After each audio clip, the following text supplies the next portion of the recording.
Perkenalkan, nama saya Priscilla Angel Permatauli Situmorang dengan NIM 2410711105 dari kelas C.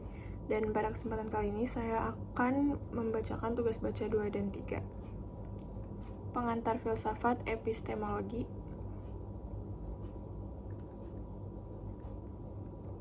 Sumber pengetahuan, rasionalisme, empirisisme, dan sintesis Kantian. KS Sanggeta. Pengantar. Kita semua memiliki banyak hal yang terjadi dalam pikiran kita seperti keyakinan, hasrat, harapan, mimpi, gambar imajiner, pengetahuan, cinta, dan benci, untuk menyebutkan beberapa. Pernahkah Anda mempertimbangkan sumbernya? Bagaimana semua itu bisa menjadi bagian dari proses berpikir? Bagaimana semua itu menjadi ide dalam pikiran kita? Beberapa filsuf mengaitkan sumber ide kita dengan indera, termasuk indera batin seperti emosi, dan 5 indera luar seperti penglihatan, penciuman, pendengaran, pengecapan, dan sentuhan. Kita mungkin merasakan dunia secara langsung atau tidak langsung melalui pikiran orang lain. Beberapa filsuf bahkan mengklaim bahwa semua ide kita harus berasal dari indera kita. Klaim ini menyatakan bahwa masing-masing dari kita dilahirkan dengan pikiran yang seperti tabula rasa, bahasa Latin untuk batu tulis kosong atau kertas kosong, yang di atasnya tidak ada apapun yang tertulis dan kita dapat mengisinya melalui pengalaman saat kita terpapar oleh dunia. Pengetahuan yang bergantung pada pengalaman atau yang muncul setelah pengalaman disebut a posteriori, bahasa Latin untuk dari yang terakhir. Karena pengetahuan a posteriori bersifat empiris, berdasarkan pengamatan dan atau pengalaman, maka pandangan ini disebut empirisisme. Yang berlawanan dengan empirisisme adalah rasionalisme, pandangan bahwa akal adalah sumber utama pengetahuan. Rasionalis mempromosikan pengetahuan matematis atau logis sebagai contoh paradigma. Pengetahuan seperti itu menurut mereka dapat ditangkap melalui akal semata, tanpa melibatkan indera secara langsung. Mereka berpendapat bahwa pengetahuan yang diakses melalui penalaran bersifat abadi, yaitu ia ada dan tidak berubah sepanjang masa lalu, sekarang, dan masa depan. Misalnya, 2 tambah 3 tetap 5. Kaum rasionalis terkesan dengan kepastian dan kejelasan pengetahuan yang diberikan oleh penalaran, dan mereka berpendapat bahwa metode ini juga harus diterapkan untuk memperoleh pengetahuan tentang dunia. Bukti indera harus sesuai dengan kebenaran akal, tetapi bukti indera itu bukan prasyarat untuk memperoleh kebenaran. Pengetahuan yang tidak bergantung pada atau mendahului pengamatan dan pengalaman disebut a priori, bahasa Latin untuk dari yang pertama. Rasionalis berpendapat bahwa akal adalah dasar dari pengetahuan a priori. Tetapi dari mana kita pada akhirnya mendapatkan ide-ide yang menjadi dasar akal, jika bukan dari pengamatan atau pengalaman? Rasionalis cenderung menyukai innatisme, keyakinan bahwa kita dilahirkan dengan ide-ide tertentu yang sudah ada dalam pikiran kita. Artinya, ide itu merupakan bawaan dalam diri kita. Di antara contoh-contohnya adalah prinsip matematika atau logika, pemahaman moral, dan konsep Tuhan. Meskipun kaum innatis mengklaim bahwa ide-ide seperti itu ada dalam diri kita sejak lahir, ini tidak menjamin kesadaran langsung kita akan kehadirannya. Akal adalah fakultas yang memungkinkan kita untuk menyadari atau mengaksesnya. Berikut ini ide-ide bawaan dengan demikian menjadi dasar dari model rasionalisme. Penekanan rasionalisme terhadap pengetahuan a priori. Filsuf Prancis René Descartes 1596 sampai 1650 dan filsuf Jerman Gottfried Wilhelm Leibniz 1646 sampai 1719, dua pemikir rasionalis yang penting, mendukung keberadaan ide-ide bawaan dan realisasinya melalui akal. Mereka berpendapat bahwa kebenaran yang diungkapkan oleh ide-ide semacam itu bersifat abadi, niscaya, dan universal. Bagi Descartes, ada berbagai cara yang melaluinya kita memperoleh pengetahuan. Beberapa ide bersifat bawaan, beberapa bersumber dari luar, dan beberapa yang lain dibuat oleh kita. Descartes memberikan contoh gagasan tentang Tuhan melalui ide bawaan dalam diri kita, serta gagasan tentang keberadaan seseorang, 1641, 1985, meditasi ketiga. Menurut Descartes, ide-ide bawaan seperti kebenaran geometri dan hukum logika diketahui melalui akal terlepas dari pengalaman, karena pengalaman hanya memberi kita contoh-contoh tertentu yang darinya pikiran menemukan ide-ide universal yang terkandung di dalamnya. Oleh karenanya, ide-ide itu bersifat a priori. Ide-ide bawaan Descartes telah dibagikan dengan informasi yang tersimpan dalam sebuah buku. Ide-ide ada di dalam diri kita, meskipun tidak selalu hadir di pikiran.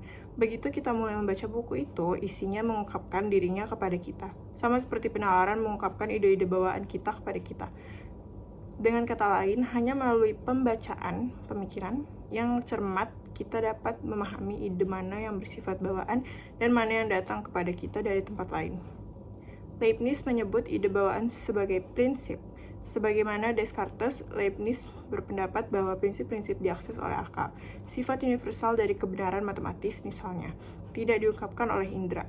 Adalah fakultas akal yang memperoleh kebenaran universal dari contoh-contoh individual. Leibniz berpendapat bahwa kumpulan contoh yang didasarkan pada indera tidak dapat membawa kita ke kebenaran yang niscaya. Pada saat yang sama, juga jelas bahwa kita dapat memahami banyak kebenaran yang niscaya, seperti matematika. Oleh karena itu, pikiran adalah sumbernya, yang berarti kebenaran-kebenaran ini ada secara bawaan. Namun, ide bawaan bukanlah pemikiran yang lengkap bagi Leibniz. Dia berpendapat bahwa pikiran kita terstruktur sedemikian rupa sehingga ide atau prinsip tertentu akan muncul pada kita begitu didorong oleh indera, meskipun ide atau prinsip itu tidak berasal dari indera. Ide dan kebenaran ada di dalam diri kita pada awalnya sebagai disposisi atau kecenderungan daripada sebagai pikiran sadar yang aktual. 1705-2017, kata pengantar. Menentang pengetahuan a priori dengan menolak ide bawaan. Klaim kaum empirisis bahwa semua pengetahuan kita berasal dari pengalaman sangat kontras dengan konsep ide bawaan.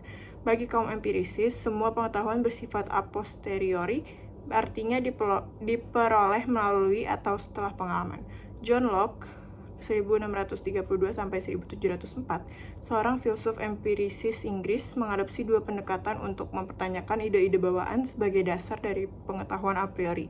Pertama, ia menunjukkan bahwa ide-ide bawaan didasarkan pada klaim yang meragukan. Kedua, bersama dengan empirisisme Skotlandia David Hume 1711-1776, Locke menunjukkan bagaimana empirisisme mampu menawarkan teori pengetahuan yang lebih baik melalui pengetahuan a posteriori. Locke melalui dengan mempertanyakan sifat universal dari ide-ide bawaan. Dia menentang klaim bahwa ide bawaan hadir dari dalam diri kita semua, dengan mencatat bahwa anak-anak yang cukup muda dan orang dewasa tanpa pendidikan yang diperlukan tidak memiliki konsep tentang Tuhan atau pengetahuan tentang prinsip-prinsip logika atau matematika. Oleh karena itu tidak berdasar jika mengatakan bahwa ide bawaan bersifat universal. Melalui pengalaman dan pengamatanlah kita memperoleh ide-ide seperti itu. Artinya, ide-ide itu bersifat a posteriori. 1690, 2017, buku 1. Di sini Leibniz membela pandangan inatis dari keberatan Locke, dengan menunjukkan bagaimana anak-anak dan orang yang tidak memiliki pendidikan yang diperlukan mampu menggunakan prinsip-prinsip logika dan matematika dalam kehidupan sehari-hari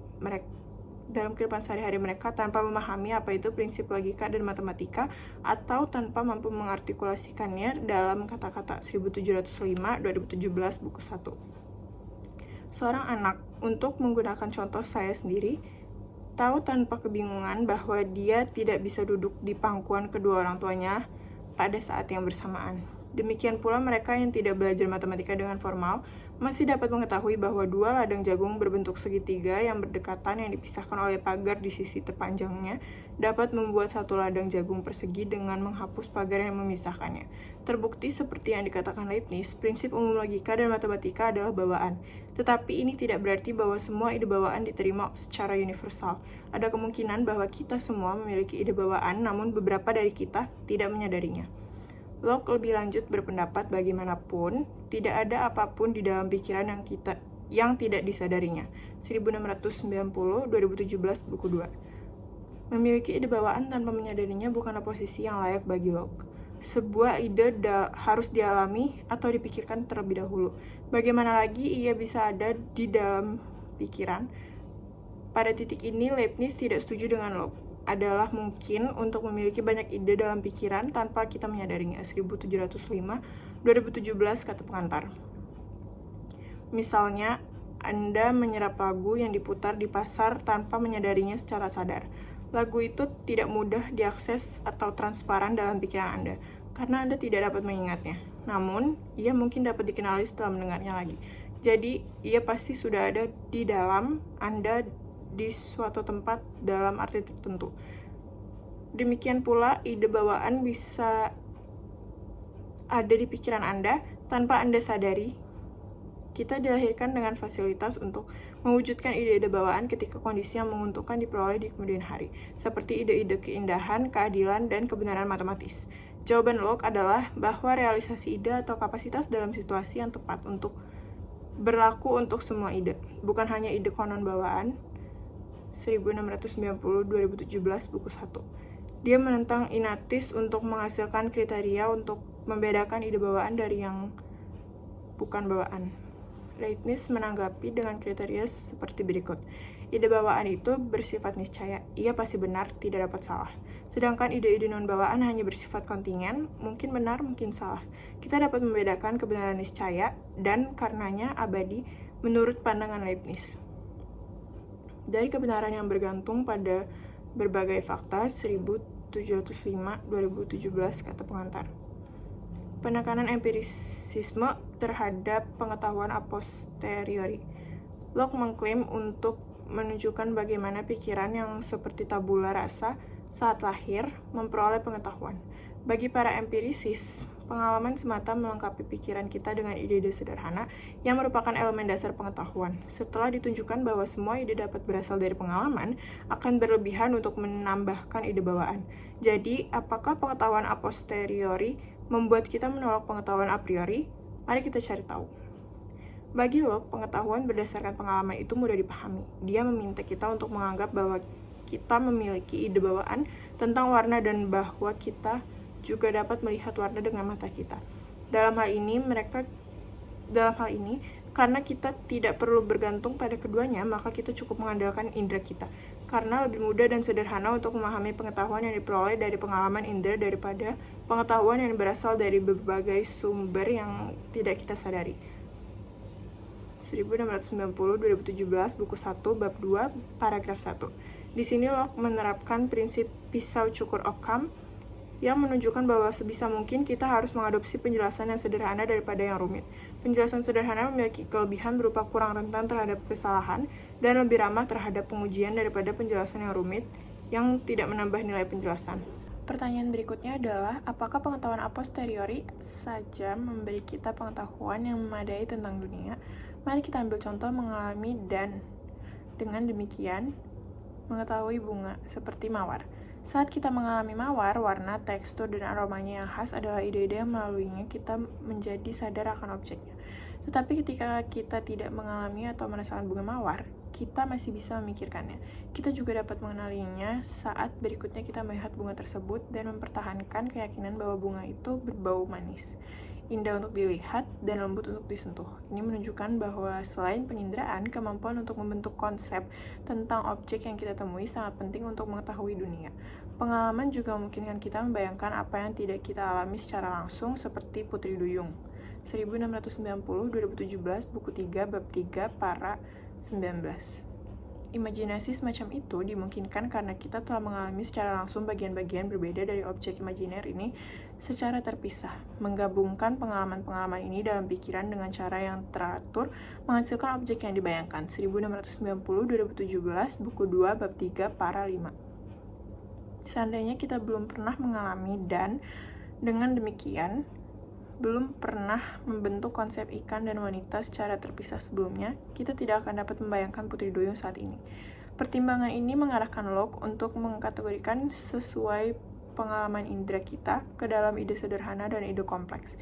Ide sederhana adalah ide dasar dan tak terpisahkan, seperti ide warna merah. Ide kompleks dibentuk oleh pikiran, baik dari lebih dari satu ide sederhana atau dari kesan kompleks. 1690-2017, buku 2, bab 2, dan 12. Ide-ide kompleks dapat dibagi karena mereka memiliki bagian-bagian. Contohnya termasuk jalan emas, tentara, dan alam semesta. Ide atau konsep saya tentang suatu objek, entah sederhana atau kompleks, pada akhirnya dapat ditelusuri kembali ke kesan indera yang terkait. Hume, filsuf empirisis penting lainnya, menulis tentang ide sebagai salinan dari kesan. Kesan itu gamblang dan hidup. Seperti yang diterima langsung dari pengalaman indera, Hume juga memungkinkan kesan batin, termasuk kecemburuan, kemarahan, dan sebagainya. Ide adalah salinan mental atau atas kesan ke dalam atau keluar yang menjadikannya samar atau lemah. Coba bandingkan pengalaman persepsi dengan mengingatnya dari ingatan. 1748-2017 bagian 1 dan 2. Hume berpendapat bahwa saat tidak ada kesan, tidak akan ada ide. Seorang buta tidak dapat memiliki ide tentang warna menurut Hume. Seseorang tidak dapat dilahirkan dengan ide-ide yang tidak berasal dari kesan apapun. Jadi, tidak ada ide bawaan bagi Hume. Namun, dia setuju bahwa kecenderungan kita untuk menghindari rasa sakit atau untuk mencari banyak kesenangan dan keinginan kita itu bersifat bawaan. Di sini saya berpendapat bahwa bahkan kecenderungan-kecenderungan ini didasarkan pada kesan indrawi kita dan ide-ide terkait yang kita bentuk dari kesan itu. Kecenderungan mental untuk berulang kali mencari kesenangan atau menghindari rasa sakit datang kepada kita hanya setelah kejadian pertama terpapar salah satu sensasi itu. Berbeda dengan bagi Descartes, bahkan ide tentang Tuhan termasuk pengetahuan a posteriori bagi Hume. Karena tidak seorang pun dari kita yang mengalami Tuhan secara langsung. Menurut Hume, tidak ada kesan tentang Tuhan yang tersedia bagi kita untuk membentuk ide yang sesuai. Dalam pandangan Hume, imajinasi kita membentuk ide ini dengan memperluas pengalaman kita tentang kualitas baik yang dimiliki oleh orang-orang di sekitar kita. 1748-2017 bagian 1 dan 11. Mengingat bahwa bahkan ide tentang Tuhan dapat diturunkan dari kesan-kesan indrawi, ini memberikan dukungan lebih lanjut pada klaim empirisis bahwa semua ide kita bersifat a posteriori. Oleh karena itu, menurut Hume, klaim rasionalis tentang keberadaan ide-ide bawaan dan pengetahuan a priori itu keliru. Kekurangan teori tabula rasa. Kelemahan teori tabula rasa kaum empirisis dapat terungkap jika kita dapat menunjukkan bahwa tidak semua ide kita berasal dari kesan yang terkait. Namun, ini tidak berarti kita harus kembali ke teori rasionalis tentang ide bawaan. Seperti yang akan kita lihat, rencananya adalah menjajaki alternatif ketiga. Kehadiran konsep-konsep umum dalam pikiran kita menunjukkan bahwa tidak selalu ada hubungan satu-satu antara ide dan kesan indrawi yang terkait. Misalnya, kita melihat berbagai contoh warna biru di sekitar kita, dan dari contoh ini kita membentuk konsep umum tentang biru. Konsep umum ini tidak disalin dari satu kesan tertentu tentang biru, atau bahkan dari corak tertentu warna biru. Kita juga memiliki konsep abstrak seperti keadilan, kebaikan, dan keberanian yang tidak dapat dilacak ke kesan indrawi yang terkait. Dalam kasus seperti itu, kita mengalami tindakan atau contoh keadilan, kebaikan, dan keberanian yang berbeda. Tetapi jika konsep-konsep abstrak ini disalin dari kesan tertentu, maka hanya contoh-contoh ini, dan bukan konsep itu sendiri, yang akan ada dalam pikiran kita. Oleh karenanya, konsep itu dibentuk atau dipahami daripada disalin. Demikian pula konsep-konsep relasional seperti di atas, di antara, sama, dan sejenisnya. Diwujudkan bukan dengan menyalin kesan-kesan yang terlibat. Faktanya, tidak ada kesan sama sekali yang terkait dengan konsep rasional ini. Kita malah menerima kesan tentang objek partikular yang ada dalam hubungan seperti itu. Kucing duduk di atas tikar, selat Inggris yang terletak di antara Britania Raya dan Eropa Daratan, 1 dikurangi 1 sama dengan 0, dan seterusnya. Singkatnya, pembentukan konsep umum, abstrak, dan relasional dalam pikiran kita menunjukkan bahwa aliran kesan yang tidak terputus tidak akan membentuk semua ide yang kita miliki. Alih-alih, ini mensyaratkan bahwa sejak lahir, pikiran setidaknya sebagian dilengkapi dengan struktur atau arsitektur yang memungkinkannya memahami konsep mentah yang diterimanya. Dan untuk membentuk konsep yang di dalamnya tidak ada korespondensi satu-satu antara kesan dan ide. Ini menantang keaslian tabula rasa. Ini membawa kita ke tahap perlu menentukan alternatif ketiga yang sangat diperlukan, yang dapat memfasilitasi pengetahuan yang lebih lengkap tentang dunia. Ini memerlukan persalinan antara a priori dan a posteriori, atau rekonsiliasi keduanya. Kombinasi konsep dan objek persepsi.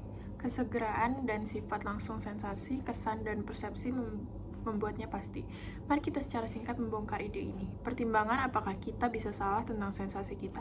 Secara umum dianggap bahwa sementara kita bisa salah tentang seperti apa dunia ini, kita tidak bisa salah tentang fakta bahwa kita memiliki sensasi tertentu. Bahkan jika Anda sedang bermimpi detik ini dan tidak ada buku nyata di depan mata Anda tidak dapat menyangka bahwa Anda mengalami sensasi tertentu yang menyerupai halaman putih dan font hitam dalam bentuk kata-kata. Oleh karenanya, sensasi kita itu pasti dan kita tidak dapat meragukan bahwa ia ada. Namun, ada kemungkinan bahwa terkadang kita tidak yakin bagaimana mengkarakterisasi sensasi tertentu. Misalnya, Anda mungkin melihat mobil yang mencolok dan tidak yakin apakah warnanya hijau metalik atau abu-abu. Jadi, Anda mungkin mengalami kebingungan dalam menggambarkan sensasi Anda. Tetapi itu tidak mempengaruhi kepastian dan keraguan sensasi itu sendiri tentang apa yang ada di sini dan saat ini untuk Anda. Filsuf Jerman Immanuel Kant 1724-1804 berpendapat bahwa agar persepsi kita masuk akal bagi kita, persepsi itu harus diterima ke dalam konsep yang ada di dalam pikiran kita. Struktur pemahaman ini memungkinkan pikiran kita memproses kesan yang kita alami, kecuali berbagai sensasi mentah yang kita terima dari pengalaman diklasifikasikan ke dalam kategori pemahaman yang berbeda. Kita tidak dapat memahaminya. Misalnya, pikiran harus memiliki kemampuan untuk setidaknya mengenali apakah dua sensasi itu serupa atau berbeda. Tanpa kemampuan ini, kita tidak dapat memahami pengalaman atau mempertimbangkan bahwa kita juga melihat bahwa objek berada dalam ruang dan waktu, berada dalam hubungan sebab akibat, dan termasuk dalam kategori kesatuan pluralitas, afirmasi negasi, partikular universal, dan sejenisnya. Di sini sekali lagi, kita tidak mampu memahami pengalaman apapun yang tidak diproses melalui kategori-kategori ini. Kant berpendapat, oleh karena itu, ruang, waktu, sebab akibat, kuantitas, kualitas, dan sejenisnya direpresentasikan kepada kita dalam struktur atau konsep bawaan yang sesuai dengan pikiran kita sebelum pengalaman. Menurut Kant, beberapa kategori-kategori ini bersifat transendental dalam arti bahwa mereka menjembatani kesenjangan antara pikiran dan dunia. Mereka adalah struktur jembatan atau konsep tersembunyi yang menempati papan tulis kosong dan membentuk cara kita memikirkan dan mengalami dunia. Tentu saja konsep-konsep ini juga membutuhkan masukan, input, atau objek persepsi, objek kesadaran langsung yang disampaikan langsung kepada kita dalam pengalaman persepsi melalui indera. Seperti pandangan Kant yang terkenal diungkapkan, objek persepsi tanpa konsep itu buta dan konsep tanpa objek persepsi itu kosong.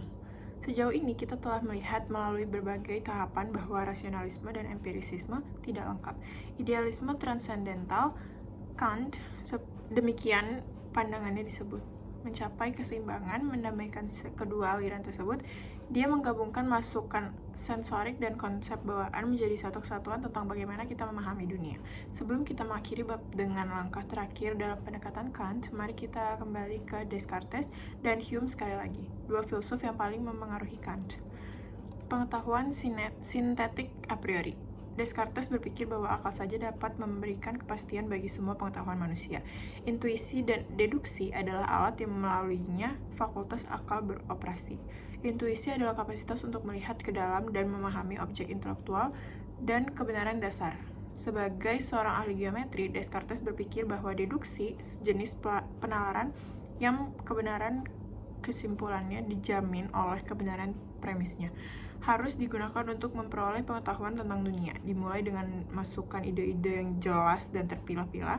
Karena intuisi dipisahkan dari bukti indrawi, kebenaran yang terbentang dapat diketahui secara a priori. Hasilnya adalah bahwa pengetahuan substansial tentang dunia dapat diperoleh secara a priori. Menurut Hume, ada dua cara yang di dalamnya penalaran bertujuan untuk mendapatkan pengetahuan tentang dunia, melalui hubungan ide-ide dan melalui materi fakta. Bagian 1748-2017 bagian 4. Hume berpikir bahwa metode deduksi membangun hubungan di antara ide-ide yang telah kita peroleh melalui pengalaman. Misalnya, seorang ibu adalah orang tua wanita. Hubungan ide-ide ini adalah jenis kebenaran yang kita temukan dalam logika dan matematika. Misalnya proposisi bahwa lingkaran itu bulat. Mereka itu benar menurut definisinya. Kebenaran seperti itu bersifat niscaya atau pasti, penyangkalan atasnya mengarah pada kontradiksi. Mereka juga dikenal secara a priori karena mereka tidak bergantung pada bagaimana dunia ini ada. Karena alasan ini, hubungan ide atau dan deduksi tidak menghasilkan pengetahuan baru yang substansis tentang dunia. Pengetahuan yang mereka berikan sudah dipahami oleh kita, seperti yang ditunjukkan oleh contoh di atas. Bahkan jika pemahaman kita hanya tersirat dalam premis-premis argumen deduktif yang kesimpulannya membuatnya eksplisit. Materi fakta bagi Hume didasarkan pada pengamatan dan pengalaman. Beberapa di antaranya adalah generalisasi yang diperoleh dengan induksi atas contoh-contoh tertentu. Kebenaran induktif tidak pasti. Ia paling mentok hanya mungkin, karena ia bergantung pada bagaimana dunia ini ada. Misalnya, sejauh ini kita memiliki pengalaman tentang panas dari api, tetapi kita tidak dapat memastikan bahwa ini juga akan terjadi besok. Mungkin kita tiba-tiba akan merasakan sensasi lain seperti dingin dari api. Kita berharap bahwa masa depan akan menyerupai masa lalu, tetapi kita tidak dapat memastikannya. Materi fakta memberi kita kebenaran a posteriori yang secara kontingen benar. Penyangkaan atasnya dapat dipahami tanpa kontradiksi, karena materi fakta tidak benar menurut definisi. Ia menambahkan informasi baru yang substantif ke pengetahuan kita yang telah ada, tidak seperti hubungan ide-ide. Sebagai seorang rasionalis pada awalnya, Kant dipengaruhi oleh pembagian pengetahuan yang dibuat oleh Hume ini. Hanya kombinasi akal dan pengalaman yang dapat memberi kita pengetahuan yang memadai, menurut Kant. Dia mulai dengan memberikan penjelasan tentang hubungan ide yang dia sebut sebagai kebenaran analitik. Dalam kalimat yang menyatakan kebenaran analitik, predikat sudah terkandung di dalam atau merupakan arti dari subjek. Misalnya pada kalimat lingkaran itu bulat, predikat bulat sudah terdapat pada subjek lingkaran. Contoh lain yang lumrah dalam kalimat bujangan adalah pria yang belum menikah. Predikat pria yang belum menikah adalah arti dari subjek bujangan. Kita tidak dapat menyangkal kebenaran seperti itu tanpa kontradiksi. Kalimat seperti itu selalu benar, yang berarti bahwa ia benar terlepas dari bagaimana dunia ini ada. Karena kita tidak perlu memeriksa dunia untuk mengetahui apakah ia benar. Kebenaran analitik dapat diketahui secara a priori. Kant mengistilahkan materi fakta dengan kebenaran sintetik. Predikat tidak terkandung di dalam subjek dan juga bukan arti dari subjek. Kebenaran sintetik tidak benar menurut definisi. Dengan demikian, masuk akal bahwa kebenaran sintetik didasarkan pada pengamatan, dan karena itu pasti bersifat a posteriori.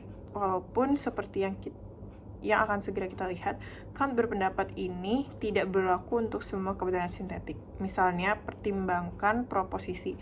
George si bujang adalah seorang penulis. Kita memiliki informasi baru di sini tentang orang tertentu bernama George yang menjadi seorang bujang dan penulis. Dan pengalaman diperlukan untuk mengetahui hal ini, karena lawan dari kebenaran sintetik tidak kontradiktoris, maka ia bersifat kontingen.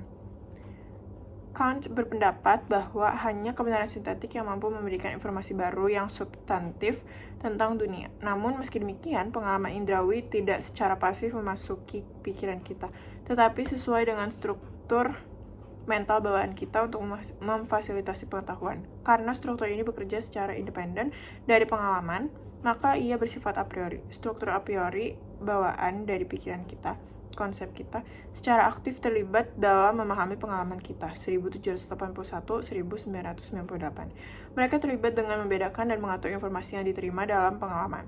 Tetapi, sekali lagi, kemampuan untuk melakukan aktivitas ini mengandaikan bahwa dunia itu sendiri yang memberi kita informasi dan konsep, terstruktur dengan cara yang memungkinkan keterpahaman, intelligibility. Cara-cara tertentu dunia harus terstruktur, ruang, waktu, dan hubungan sebab akibatnya, misalnya, menghasilkan kebenaran substantif tentang realitas. Kebenaran ini berlaku bukan hanya karena makna kata atau bentuk logis dari kalimat. Ia bersifat sintetik. Dan karena kita sampai pada hasil ini melalui refleksi a priori, Kant berpendapat bahwa kita memiliki pengetahuan sintetik a priori tentang dunia. Kategori pengetahuan yang sebelumnya tidak dikenal, sekarang ditambahkan ke kategori standar pengetahuan sintetik a posteriori dan analitik a priori. Lihat tabel 3.1 untuk ringkasan kategori ini. Tabel 3.1 kategori-kategori pengetahuan. Pembedaan epistemologis a priori versus a posteriori. A posteriori empiris. Analitik atau niscaya hubungan ide-ide. Kategori pengetahuan analitik a posteriori. Signifikansi, menerima perhatian minimal. karena ia bukan sumber utama perselisihan dalam perdebatan filsafat. Contoh, kebenaran Terniatis, misalnya bahwa rasio keliling lingkaran dengan diameternya lebih dari 3 yang dipelajari oleh pengukuran fisik, kalkulator, atau testimoni dari sumber terpercaya. Meskipun kebenaran semacam itu umumnya dianggap bersifat analitik, Kant tidak setuju dan menganggapnya bersifat sintetik atau kontingen, materi fakta.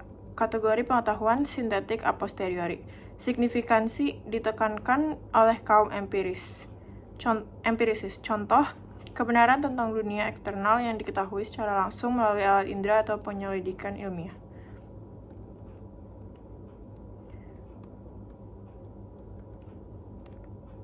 Lalu, a priori atau rasional. Kategori pengetahuan analitik a priori.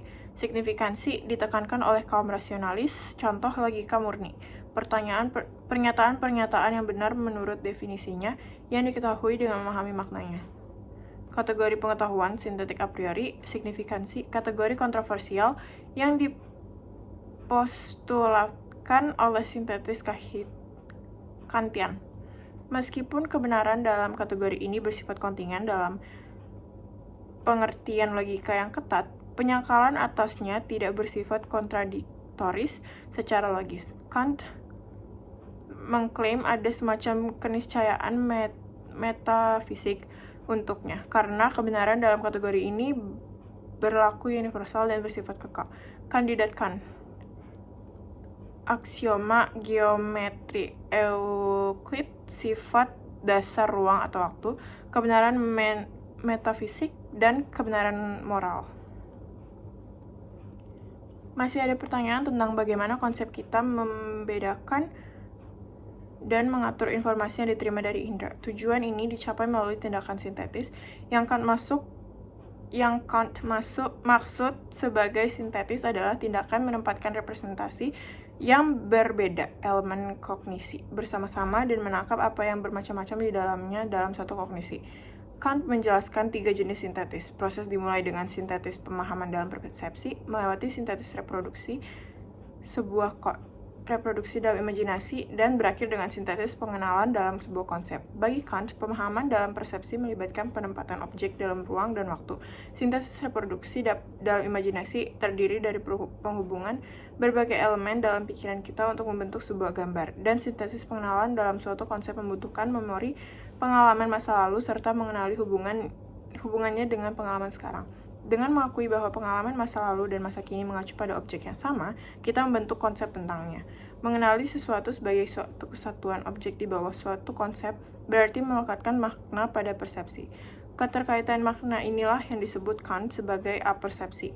Guyer 1987. Apersepsi adalah titik persatuan diri dan dunia. Bagi Kant, kemungkinan apersepsi membutuhkan 2 jenis kesatuan. Pertama, berbagai data yang diterima dalam pengalaman itu sendiri harus mempresentasikan subjek yang sama, yang memungkinkan data untuk digabungkan dan disatukan. Kedua, data harus digabungkan dan disatukan oleh diri yang bersatu atau disebut Kant sebagai kesatuan dasar atau kesatuan persepsi. Kant menyimpulkan bahwa karena kesatuan seperti itu, kita semua sama-sama mampu memahami objek publik yang sama dengan cara yang seragam berdasarkan pengalaman pribadi kita masing-masing. Artinya, kita berada dalam kesepakatan tak terucapkan mengenai dunia yang mandiri dari pikiran tempat kita hidup, yang difasilitasi oleh pengalaman subjektif kita, tetapi diatur oleh struktur mental bawaan yang diberikan kepada kita oleh dunia. Singkatnya, teori Kant memungkinkan berbagai pengetahuan sintetik tentang realitas objektif. Sebagai kesimpulan, dengan mempertimbangkan perdebatan antara rasionalis dan empirisis yang berpuncak pada sintesis, Kant bab ini telah menjelaskan masalah bagaimana kita mencapai pengetahuan substantif.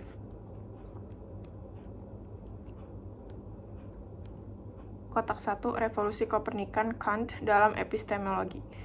Dalam Critique of Pure Reason-nya, Kant merangkum epistemologinya dengan menarik analogi revolusi Kopernikus, pergeseran astronomi dari model alam semesta geosentris ke heliosentris, yang dinamai dengan mengacu pada nama Nicolaus Copernicus 1473 sampai 1543, matematikawan dan astronom Polandia abad ke-16. Sampai sekarang diasumsikan bahwa semua kognisi kita harus sesuai dengan objek, tetapi semua upaya untuk menemukan sesuatu tentang objek secara a priori melalui konsep-konsep yang akan memperluas kognisi kita dalam asumsi ini tidak menghasilkan apa-apa. Oleh karena itu, mari kita coba sekali apakah kita tidak melangkah lebih maju terkait masalah metafisika dengan mengasumsikan bahwa objek harus sesuai dengan kognisi kita, yang akan lebih sesuai dengan kemungkinan yang diminta dari kognisi secara a priori atasnya, yaitu untuk menetapkan sesuatu tentang objek sebelum kita diberikan kepada kita. Ini akan seperti pemikiran pertama Kopernikus yang saat dia tidak membuat kemajuan yang baik dalam penjelasan tentang gerakan langit jika dia berasumsi bahwa seluruh benda langit berputar mengelilingi pengamat, mencoba untuk melihat apakah mungkin dia tidak akan lebih berhasil jika dia membuat pengamat berputar dan membiarkan bintang-bintang diam. Secara dalam metafisika, dalam metafisika kita dapat mencoba dengan cara yang sama mengenai intuisi objek. Jika intuisi harus sesuai dengan konstitusi objek, maka saya tidak tahu bagaimana kita dapat mengetahui apapun tentang objek secara a priori. Tetapi jika objek sebagai objek indera sesuai dengan konstitusi fakultas intuisi kita, maka saya dapat mempresentasikan kemungkinan ini dengan sangat baik untuk diri saya sendiri. Namun karena saya tidak bisa berhenti dengan intuisi ini, jika intuisi itu ingin menjadi kognisi, tetapi kita harus merujuknya sebagai representasi untuk sesuatu sebagai objeknya dan menentukan objek ini melaluinya, saya dapat mengasumsikan entah bahwa konsep yang melaluinya saya membawa penentuan ini juga sesuai dengan objek. Dan kemudian saya sekali lagi dalam kesulitan yang sama tentang bagaimana saya bisa tahu apapun tentang objek itu secara a priori, atau saya berasumsi bahwa objek atau hal yang sama, yaitu pengalaman yang di dalamnya objek itu dapat dikenali sebagai objek yang diberikan, itu sesuai dengan konsep-konsep tersebut. Dalam hal ini saya segera melihat jalan keluar yang lebih mudah dari kesulitan, karena pengalaman itu sendiri adalah semacam kognisi yang membutuhkan pemahaman, yang aturannya harus saya asumsikan dalam diri saya sebelum objek apapun diberikan kepada saya. Karenanya bersifat a priori, yaitu aturan yang diekspresikan dalam konsep secara a priori yang dengannya semua objek pengalaman harus sesuai. Dan dengannya semua objek itu harus setuju. 1781-1998 B. Pertanyaan-pertanyaan yang direnungkan.